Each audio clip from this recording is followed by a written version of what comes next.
Morning, guys. I haven't done an early morning greeting in a video of mine, but I'm downtown Victoria. That's where I woke up. The plan today is to go out and hit up two different spots for some spearfishing, and I'm gonna pick up my friend Jordan. He's gonna come with me.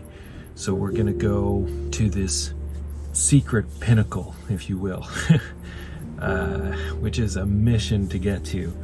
And we only have about a half an hour window on it. And the best way we've figured out how to do this is that the current slack is 2 hours past the tide slack. And it's generally about right. Last year we hit it up 3 times and there are some really big rockfish on it. And then what we're planning on doing is then hiking out and then going to another location. And we are going to bring a buoy this time.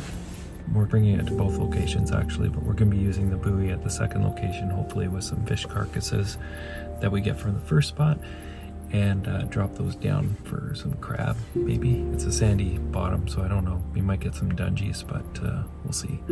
So that's the plan, and I'm kind of being quiet because I'm sort of in a little tidy spot downtown Victoria. You hear the seagulls out there and everything. And I'm not going to show you where I am. It's just, yeah, I'll keep that to myself. Only giving up my spots.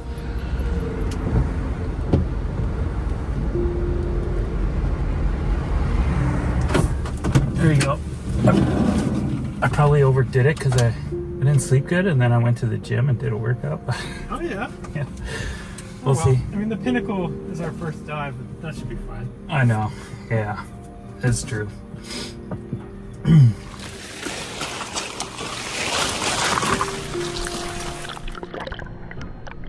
Alright guys, welcome back underwater. You'll have to bear with my voice in this one today as I'm sick as nails, but I'm happy to be putting this together for you all. This spot is one of the most difficult spots I've come to dive, mostly because of the small window we have to dive on it. The current slack, or as close as being slack as it can get, only lasts about 30 minutes, which gave us both enough time to do 4 drops each. And for me, 3 of those drops were just about getting oriented and seeing where the school was hiding out at.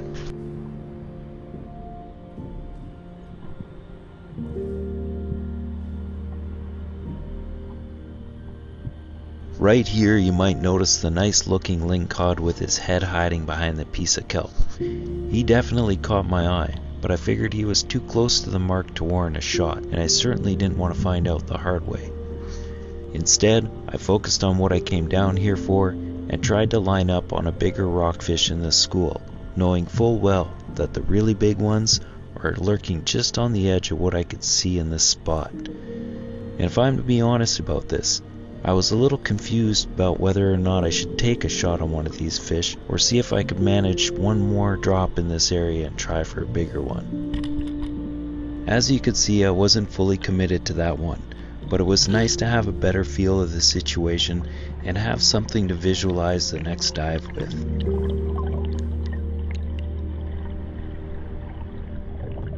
Here's another angle and a visualization of the current as Jordan prepares for a dive, and this time I managed to talk him into strapping an action camera to his head, so at the end of the day we may have another point of view to share when I go out with him. And here he is going down for a fish, but unfortunately in this case the camera is tilted down a bit too far, so we're about to see him shoot a beast of a fish and have it just out of frame. Another interesting thing though is he's diving off the back edge of the Pinnacle, and he's into more fish than I am, which I won't know about until I got to review this footage. And on another note again, he's wearing my old GoPro Hero 10, which is also the last time I take this camera out, and it's also the last time I let him wear it. These days, and all the other shots that you see in this video are all filmed on my new DJI Action Force, which do a much better job of capturing the scene underwater, and they're definitely my new go-to camera for this kind of thing. Nice catch, my friend, and well done on that stone shot. Here he's bleeding out the fish as one would. And now we're back to my point of view again, and I'm pretty tired at this point too. The current is picking up, and I know it's my last chance on this Pinnacle. So instead of diving all the way down to the bottom as I like to do, I turn around midway and try to pick something out that I can live with. I already know that it's pretty unlikely I'll find one as big as Jordan's, but I'm okay with that. All I want at this point is something that I can put on the table, and in the back of my mind, I know that even the smaller fish at this spot are big by comparison to the other spots I've speared at this year.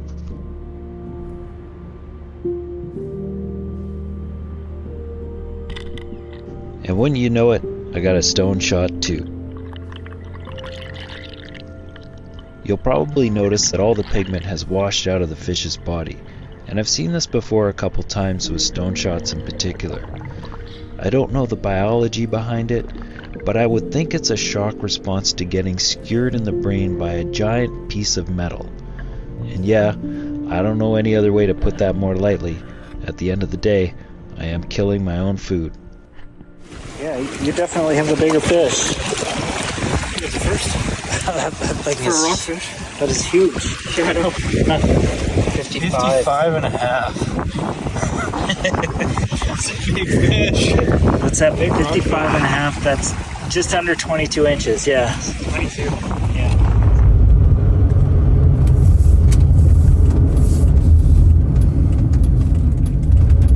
Perfecto. Yeah. Nice. Yeah, that's great. Okay, guys, we're at the second place. We are bagged, but we're gonna give this a go. The current out at that other place was insane. We're just like trying to keep it together. Anyway, the place we're gonna go is down here. I've never been here before, but we're gonna try to make our way down this trail, and then it's a little bit of a steep climb, but we're gonna go down there and put in right here and then try to drift down that way. It looks good. I'm excited. And we both have a nice rockfish. Oh, there's some salal berries right here too. That's a score.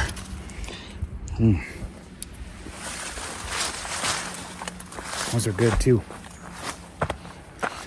Anyway, never been here, so we'll see how it is. Yeah, salal, eh? Yeah. Yeah, that's good. They're good. Mm-hmm. They're good right now. We could pick a bunch. We might be picking fish though. Yeah. I'd rather get a fish. Oh, me too. Yeah. And roots. Watch that tripwire right there. Jody, use mine. Oh, I see the tripwire. Yeah, that's no good. Yeah. Oh, it's loose too. Oh yeah, this is gonna be fun tomorrow. This is treacherous.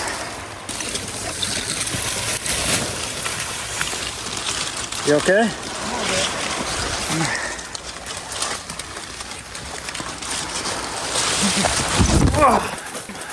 It's definitely a chore. I think this is a once kind of a do thing.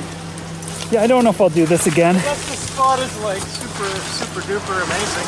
Unless it's super duper amazing. But even that, I don't know, man. This is a little ridiculous.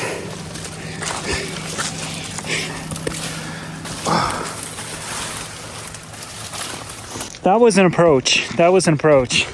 Literally, guys, it was eroding under our feet. It was just this like loose slide of like just bark and dirt and Loose dirt. yeah. Loose duck. Anyway, we're gonna suit up quickly and get out there, and you can see there's tons of guys out there salmon fishing. And a little while ago, probably that way a little ways, I was line fishing off of a beach just like this one. It's really not the same for me as being in the water. Like, I'd rather be out there swimming with my dive gear on, just because it's so much more immersive. And there's things to see, there's things going on. I'm holding my breath, I'm swimming. This is really passive by comparison, just standing on shore, casting out into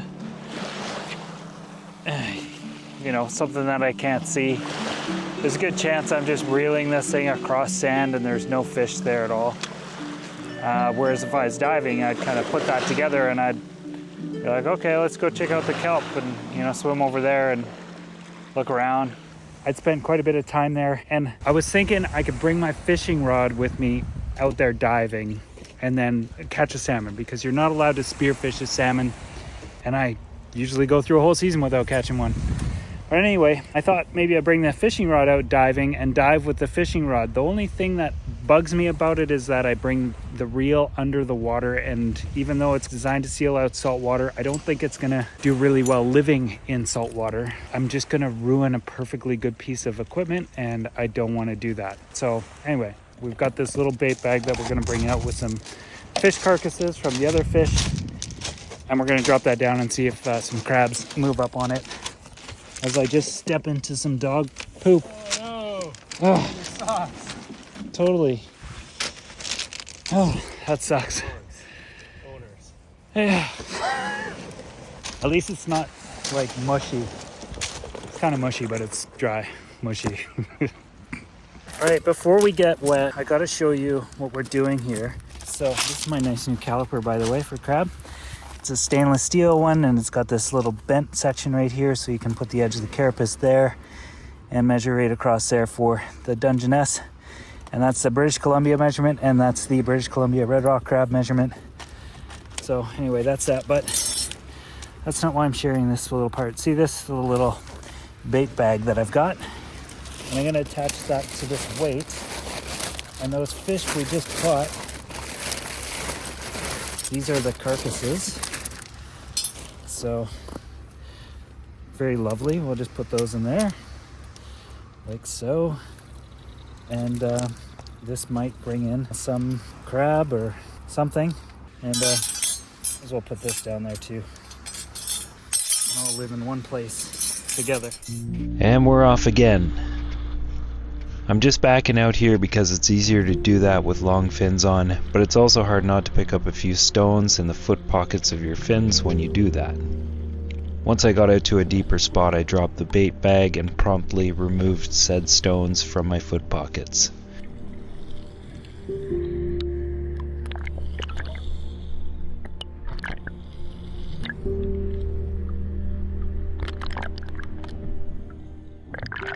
Okay, we've got the bait set down there, which isn't very far from the shore. We're just gonna leave it there. It turns out, looks like quite a few guys on the end of the rock there, so we'll see how this goes. Obviously we don't want to pressure those guys too much.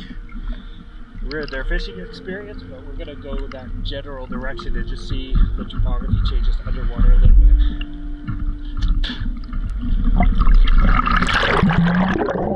bit. For the most part, the entire bottom in this area is sandy, so we thought we would swim back into shore and sneak by those fishermen in hopes of finding a bit more structure to explore. In the meantime, this cool jellyfish deserved a little time in this video.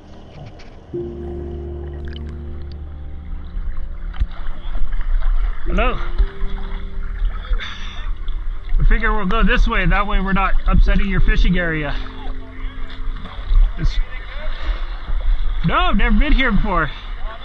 Yeah, I don't think it's gonna be that fishy. I think it's good for you guys catching salmon, but for us it's just a poke around. We've already been diving somewhere else today.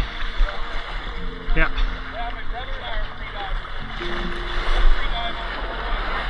Okay, right on.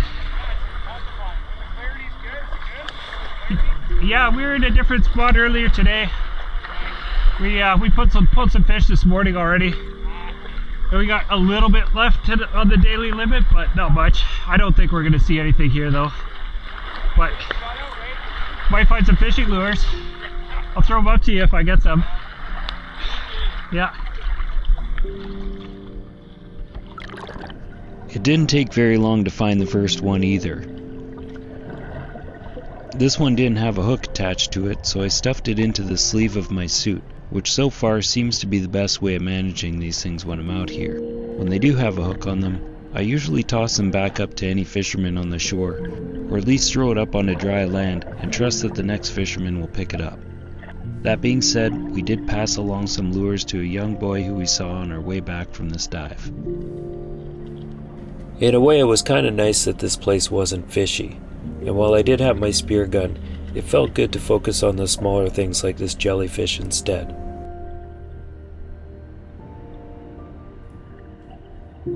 We also did our best to clean up some of the lost fishing gear we found in the area.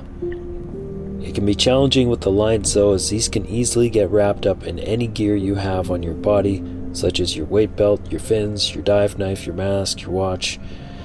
It's just a pain in the ass, and if I could say anything about it at all, it would be this. If you like to fish and you use braided line as your main line, which I recommend by the way, then please be sure to tie on a lighter weight leader of monofilament or fluorocarbon so that if you do snag up and you need to snap your line, you'll be doing so below your braid and you'll keep that stuff off the reef. You'll also save yourself a bunch of money too.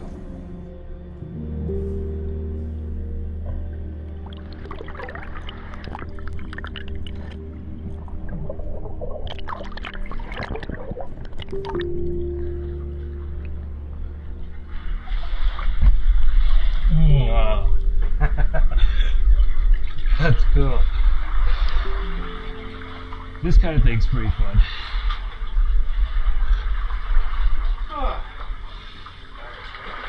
Yeah. Yeah, the water's cooling off. Water's only 10 degrees here. Is it? Okay. Well, it's a cozy little spot though. Yeah. The cover's kind of nice.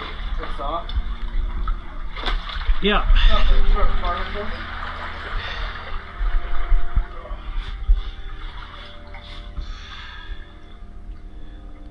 Yeah, it's alright. There's some rocks above your head and this big one right there.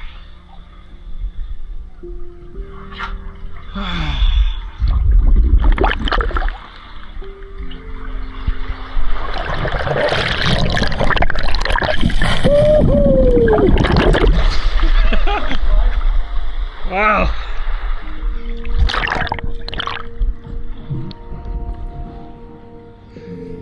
If you can find someone who shares your sense of joy, then it's always time well spent for the both of you. Then again, it's not to devalue your experience of joy on your own either. That time is well spent too, and it may well be more important than looking for someone to share it with.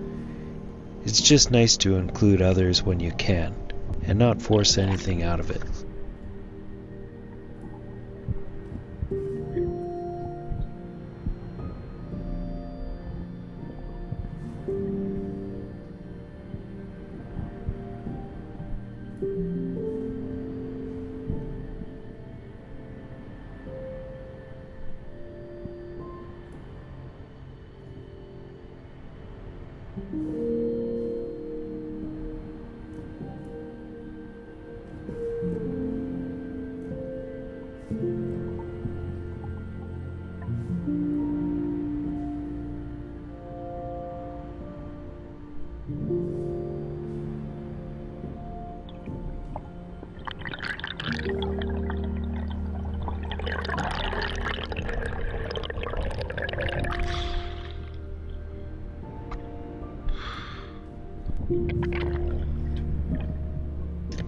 Here's an example of finding braided line in the water.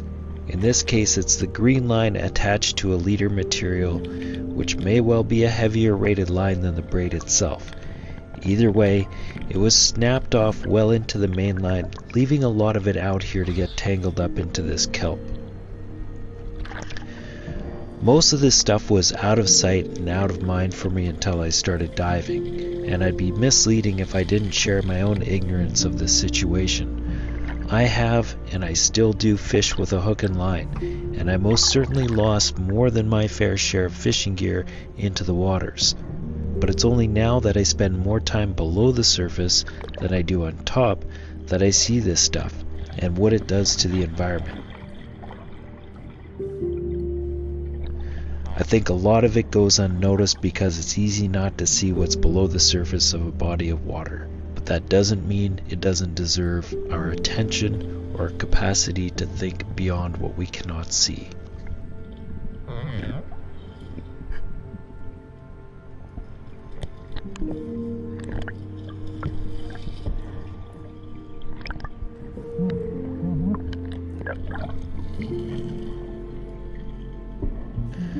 We spent a bit more time cleaning up and keeping our eyes peeled for more lures, and we did get a few more, but it was just about time to head back towards our bait bag and check out what it may have brought in.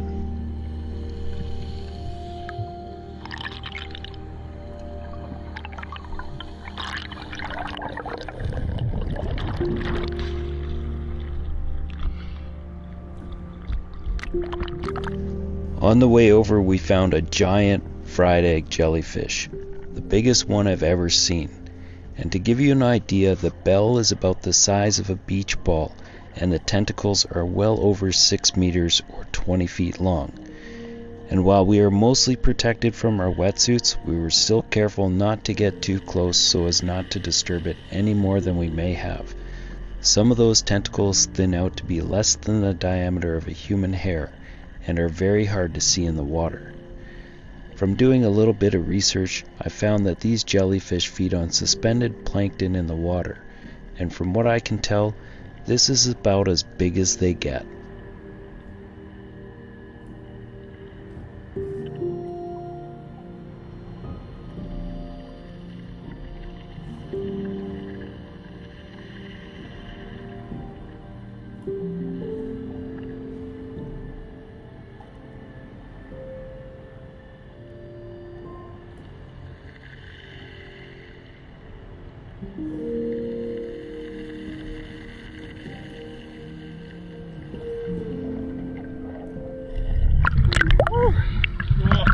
That is a big one. Yeah.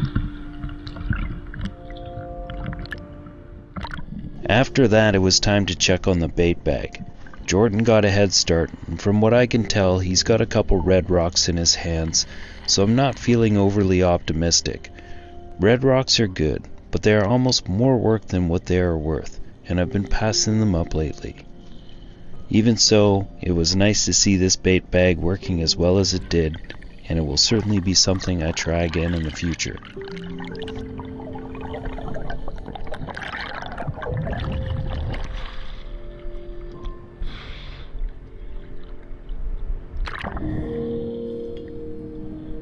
This guy was clearly not ready to drop his meal, but lucky for him and his friends, they were all about to get a free lunch.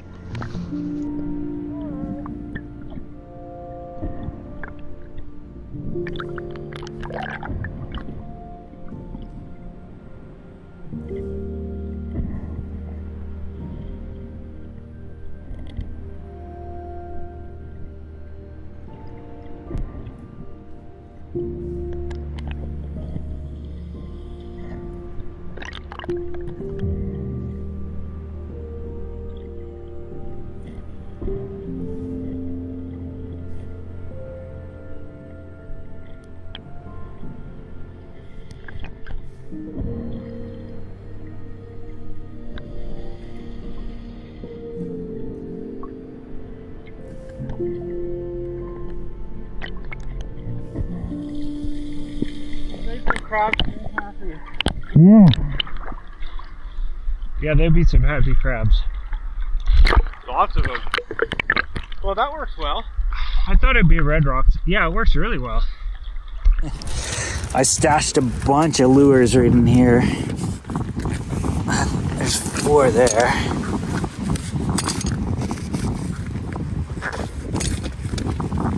There we go. That's all of them. Oh man. So these are all buzz bombs. That's what those are. There's a couple other ones, but I gave them to a kid that was on the rocks. I think Jordan has a couple.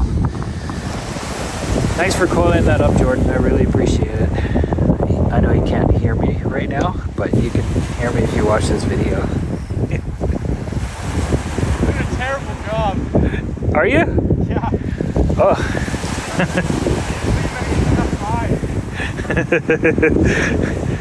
Okay, well, appreciate it. Anyway, maybe. Sounds like maybe I might have to redo it.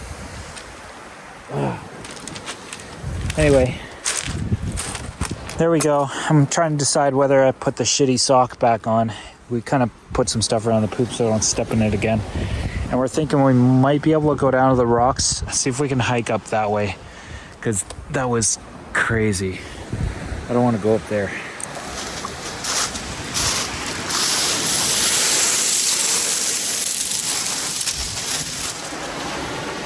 Ow!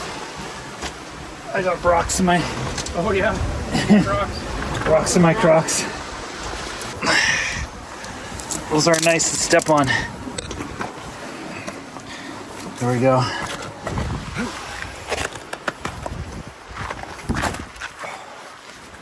It's hard doing this with all the extra weight.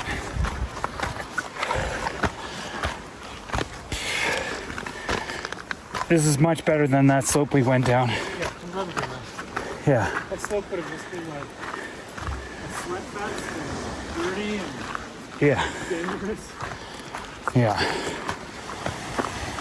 This is much better.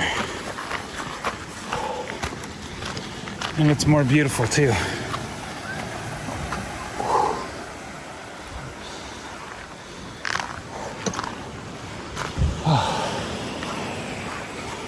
That jellyfish is cool. Yeah, that was a cool jellyfish. He's really big.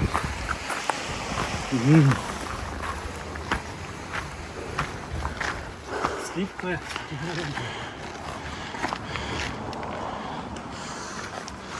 The view though is 10 out of 10. Okay guys, we'll catch you on the cooking end of this business.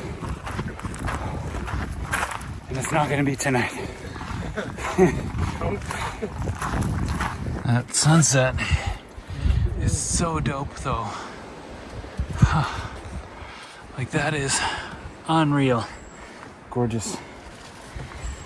I just put new socks on. I'll put those there.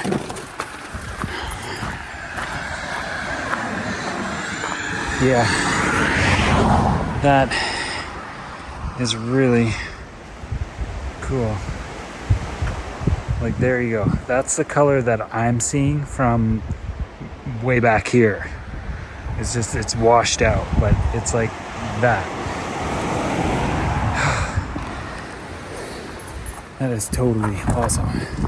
That's the end of the video, guys. I'm not gonna do a cooking thing in this one. I was thinking as I filmed that I would just film me cooking fish at a separate location and wrap the video up that way, but I'm sick, I'm tired. I'm not gonna do that right now. We're just gonna wrap it up right there. I've got fish in my freezer, fish in my fridge. I'm eating the fish. Right now, I've been eating chicken soup, bone broth, and that sort of thing to try and get through this thing. Lots of vitamin C, neti pots, clearing out my nose. And I'm hanging out in this campsite with stuff on my windows to keep the sun out of the van. To follow up about the vinyl on the back windows, I haven't put anything on those windows yet, and we've got probably 5 more videos to come out before this present moment, so that was something that I've decided I'm not going to do, and I'll talk more about that at another time. I'll share the view with you, and then we're going to go. If you like the video, guys, please subscribe, give it a thumbs up, leave a comment. All that stuff helps me out big time with keeping this channel going. But there you go. It's foggy over there past those trees, but that's the ocean right out there. And I can't go swimming in it. I can't dive right now. I can't equalize, so that is all offline. Anyway, I can edit videos, and I'm gonna make the next one happen right now. I'm starting to edit it already, so I'll hopefully get that one out sooner than later. I know it's been a while, so I'm still alive. There's a lot to catch up on, and we'll get there. Bye for now.